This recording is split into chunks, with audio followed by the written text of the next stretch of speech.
Hola amigos, ¿cómo están? Bienvenidos a su programa de plataforma de TVX con su servidora Carla Castillo. Es un gusto estar una semana más en este espacio de reflexión con cada uno de ustedes, siempre con esta audiencia tan participativa, tan crítica. Muchísimas gracias por sintonizarnos. Es un gusto para cada una y cada uno de los panelistas de este programa poder dedicar unos minutos para dar nuestras opiniones y nuestras perspectivas sobre temas que están aconteciendo en la realidad nacional. Recordando pues siempre que lo bonito de plataforma es que cada uno puede expresar sus opiniones distintas y que la audiencia entonces puede tomarse el tiempo de escuchar diferentes opiniones y entonces tomar posturas más informadas. Sigamos participando y nutriendo estos espacios que necesitamos continuar desarrollándolos y que lastimosamente en la actualidad pues son pocos. Así que hay que valorarlos muchísimo. Y seguir participando de todo esto para que al final se sigan desarrollando. Espero que estén teniendo una muy bonita semana.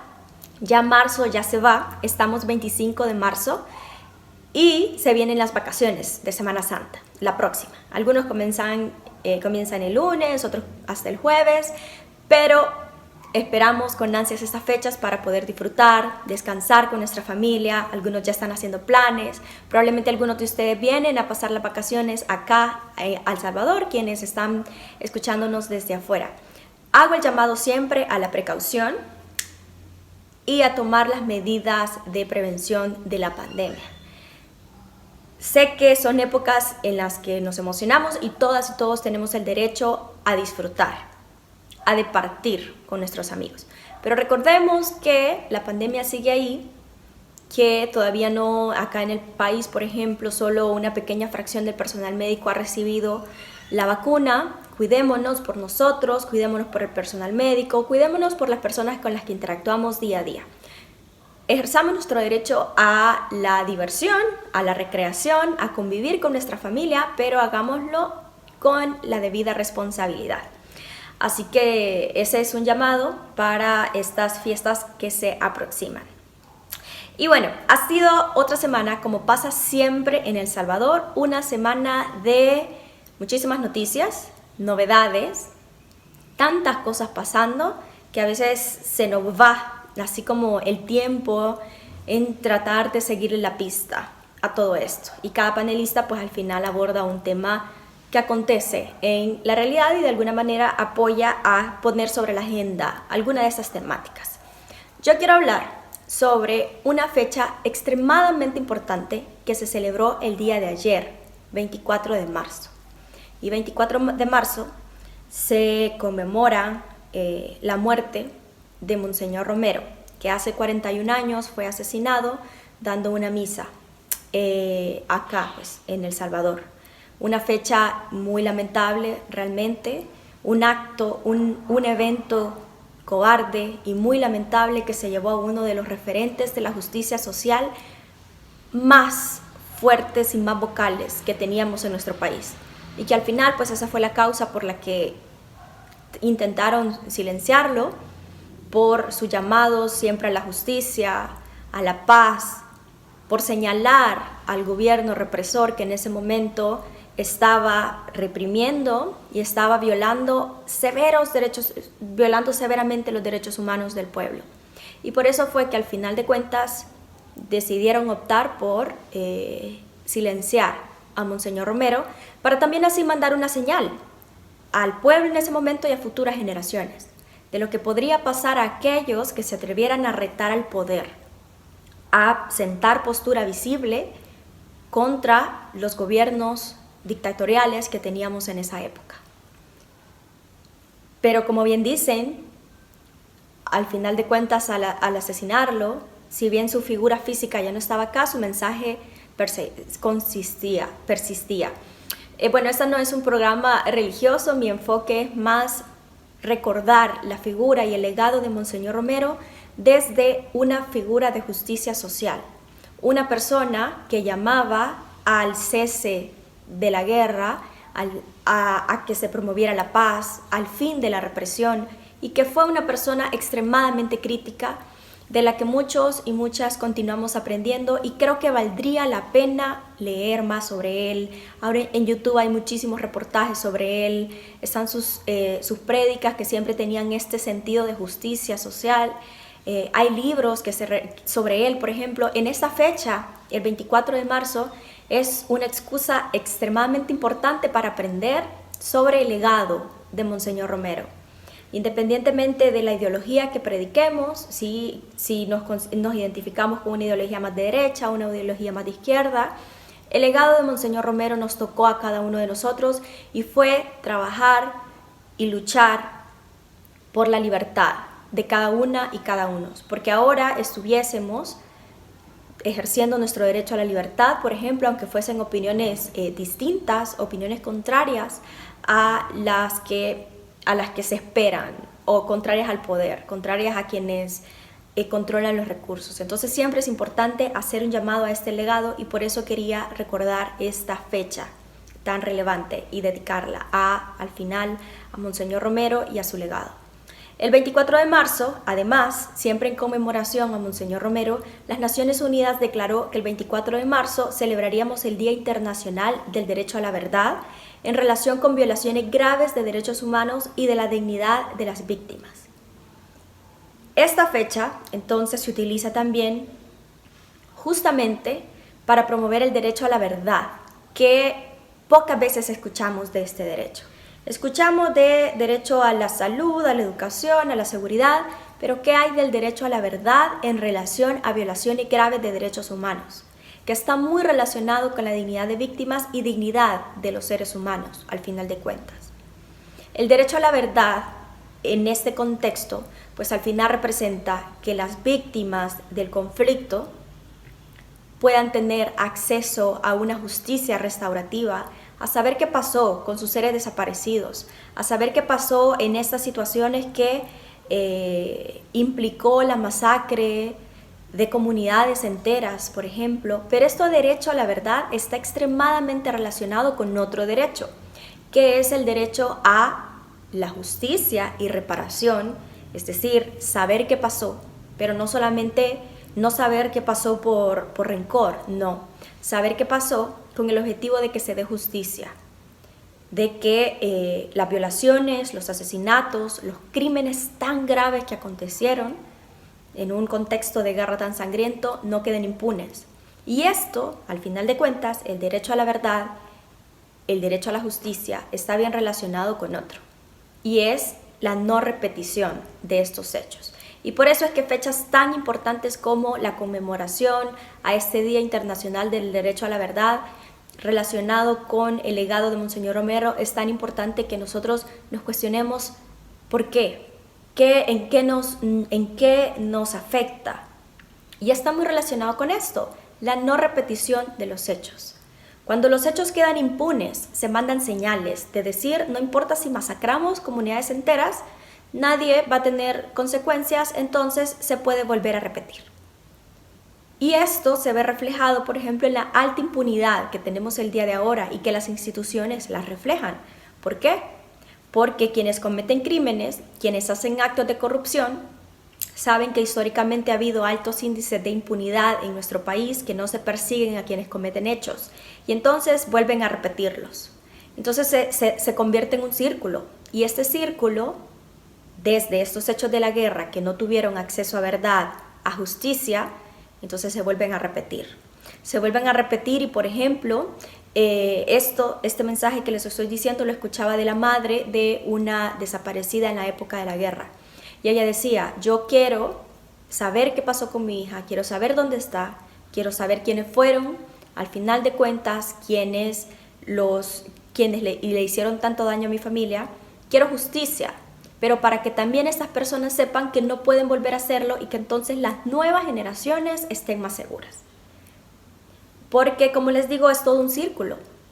Un ejemplo, valga la redundancia,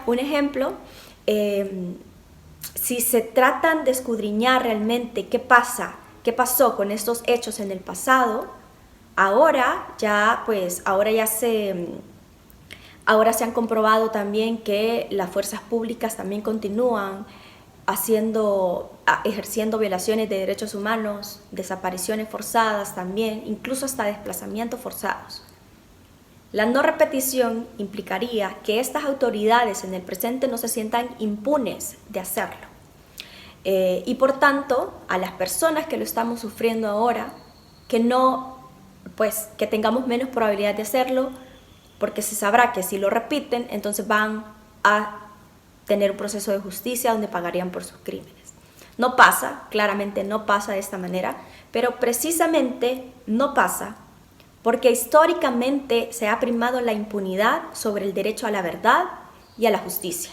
Y es por eso tan importante que nosotras y nosotros tenemos que exigir que se esclarezcan los hechos que acontecieron en la época del conflicto.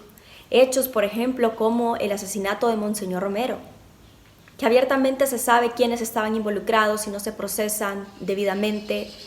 La masacre de los jesuitas, por ejemplo, las masacres que ocurrieron, la del Mozote, por ejemplo, que gobierno tras gobierno ha venido poniendo trabas para que no se esclarezcan estos hechos.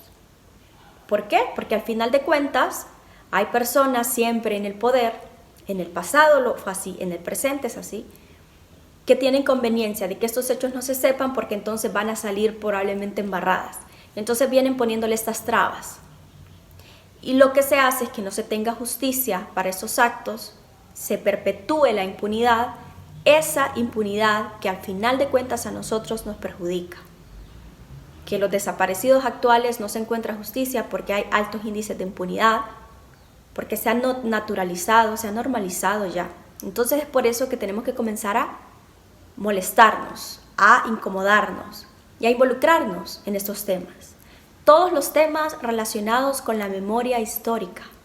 Y quería aprovechar esta fecha para leerles un par de citas que encontré el día de ayer en redes sociales, específicamente en Twitter. Primero, una cita de Monseñor Romero, que era una cita que tiene muchísimo que ver con el valor de la memoria, relacionado con este derecho a la verdad y a la justicia que les estoy diciendo. Y menciona esta frase de Monseñor Romero, que lo puso la organización CISPES, que de hecho está basada ahí en Estados Unidos, y decía esta frase: se destruyen las organizaciones populares y ya se sabe con qué ideas. Porque un pueblo desorganizado es una masa con la que se puede jugar, pero un pueblo que se organiza y defiende sus valores, su justicia, es un pueblo que se respeta.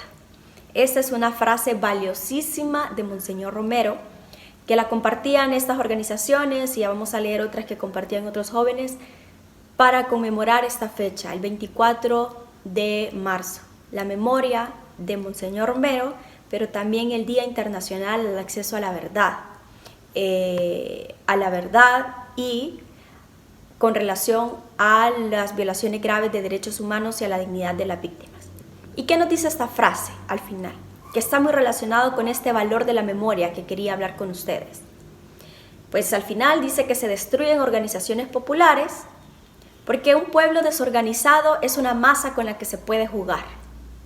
Aquí es extremadamente bonito ver cómo el valor que se le da a la organización, pero también peligroso saber, y como le decía Monseñor Romero, que sigue vigente, un pueblo que se organiza es un pueblo pensante, un pueblo que no se deja llevar en masa, sino que se reúne con sus colegas, con sus amigos, con sus vecinos y dicen: aquí está pasando algo, evidencian problemas, recolectan información, exigen soluciones, exigen que se cumplan sus derechos y sus deberes.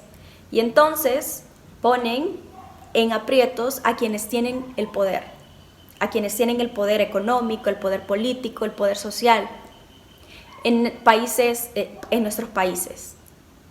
Por eso es que es tan importante el tema de la memoria.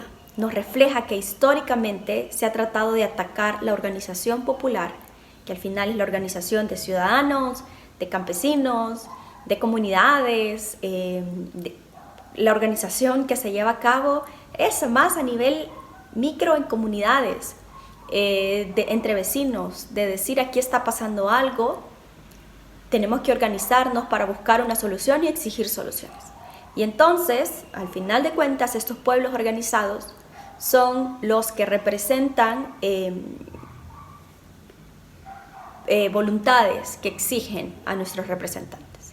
Y por eso es que a veces quienes tienen el poder se encargan de deslegitimar estas organizaciones sociales.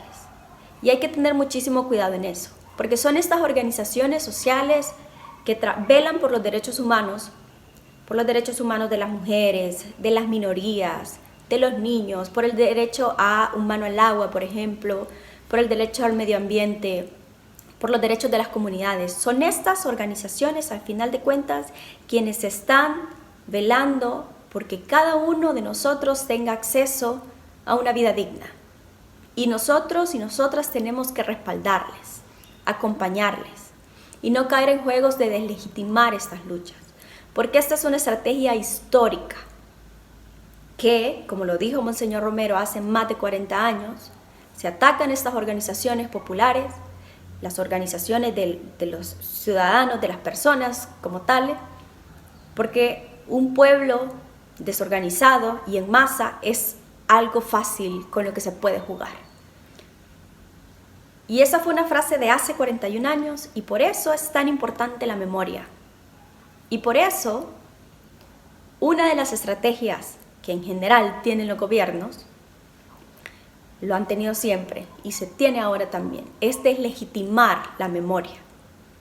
Es tratar de decir lo que pasó no fue así, sino fue de esta manera y comienzan a implantar nuevas versiones o comienzan a deslegitimar hechos históricos, como ya hemos visto algunas señales en el presente. Entonces tenemos que cuestionarnos, ¿por qué lo hacen? ¿Cuál es el incentivo detrás de deslegitimar nuestra memoria? Tenemos que cuestionarnos muchísimo esto. Y mencionaba José María Tojeira en estos tweets que les quería leer, ya se me va a agotar el tiempo, pero quiero leerles un par. Decía, defender la memoria es indispensable para garantizar el derecho de las víctimas a la verdad y a la dignidad.